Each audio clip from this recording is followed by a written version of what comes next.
सबैलाई नमस्कार। यति बेला साबी गाउँ विकास समिति विष्णुपुर कट्टी 4 र हाल धनगढीमाई वाडा नम्बर 13 को काफले डाँडा र स्थानीयले खाने पानीको निम्ति गरिरहेको सङ्घर्षलाई आज 2082 वैशाख 19 गते हामी क्यामेरामा कैद गरिरहेका छौँ। ग्रामीण परिवेश भित्रको हेर्नुहोस्, टाढा टाढा खाने पानीको निम्ति जानुपर्ने भएको हुनाले स्थानीयहरू यसरी सबैजना भेला भएर अनि यसरी हातमा गाग्री र डोको लिएर यसरी टाढाको गाउँमा जानुपर्ने बाध्यात्मक स्थितिका बीच यति बेला सङ्घर्ष गरिरहेका छन् काफले डाँडा धनगढीमाई 13 का स्थानीयवासीहरू। बिजोग छ, यहाँ खानेपानीको चरम अभाव छ र घन्टौं हिँड्नुपर्ने एउटा बाध्यता छ। आफ्नो नियमित कामहरू सकेर यसरी सँगै उहाँहरू सबै गाउँले एक ठाउँमा भेला भएर अनि छिमेकी गाउँमा पानी लिनको निम्ति यसरी सङ्घर्ष गरिरहनु भएको छ। कता हजुर तपाईहरु? पानी लिन हिँडेको नि, वहाँ मोटर बिग्रेर के गर्नु? लाइन छ, अब के गर्नु? हेर्नु न, अब सकिँदैन खाने पानी। अब हजुरहरुले अब यसो हजुरहरुले अब के भनिदिन सक्नुहुन्छ कि? यो दृश्यलाई क्यामेरामा कैद गर्दै गर्दा सिराहा जिल्लाको धनगढीमाई 13 को विकासलाई लज्जित बनाउने दृश्य हो। मञ्चमा भाषण गरे जस्तो कहाँ हुन्छ र?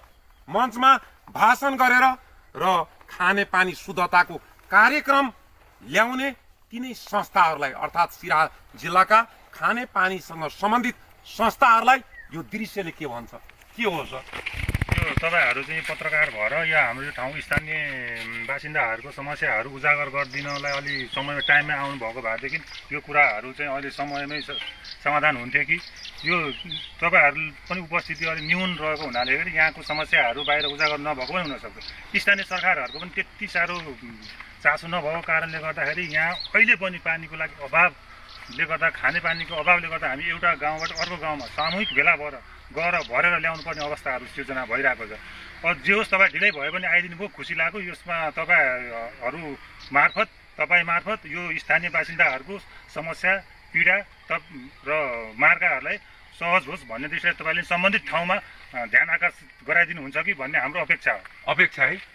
वृद्ध बुवा हुनुहुन्छ, हेर्नुहोस् त कति वर्ष हो? 80 वर्ष भयो। अब गाग्री यसरी बोक्नु भएको छ र उमेर हेर्दा पनि 80 वसन्त पार गरेका वृद्ध बुवा हेर्नुहोस् त यसरी हातमा गाग्री लिएर कहिलेसम्म सङ्घर्ष गर्ने? जहिले पनि यस्तै हो।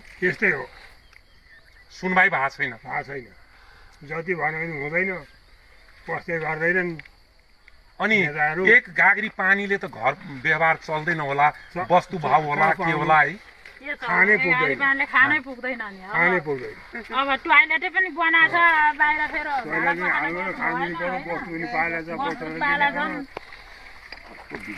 यहाँ नानीहरू पनि हुनुहुन्छ, कतिमा पढ्दै हुनुहुन्छ बहिनी? 7मा है। कोही देखाउनुहोस् त के भाडो बोक्नु भएको छ भन्नुहोस् त।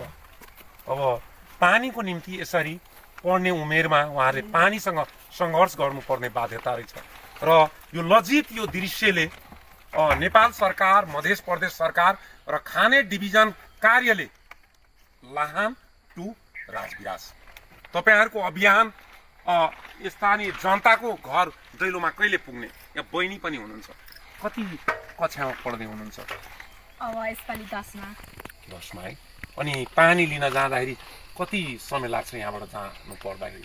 मोटामोटी 15-20 मिनट 1 घण्टा लाग्छ नि।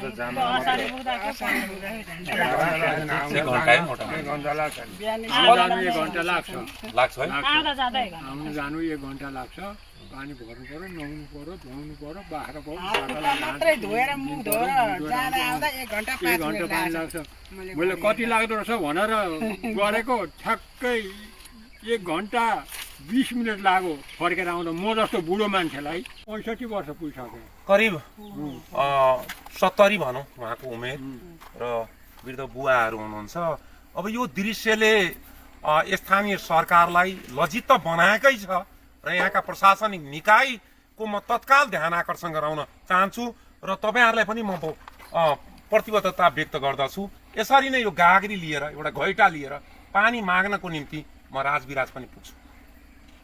हुन्छ सर, यो तपाईँ ल्याउन लागि रित्तो गाग्री यहाँको समस्या दर्शाउनको लागि तपाईँलाई म यो रित्तो गाग्री हस्तान्तरण गर्दै यो गाग्री उहाँ लगेर देखाइदिनु अनुरोध। ल हेर्नुहोस् है, उहाँले यसरी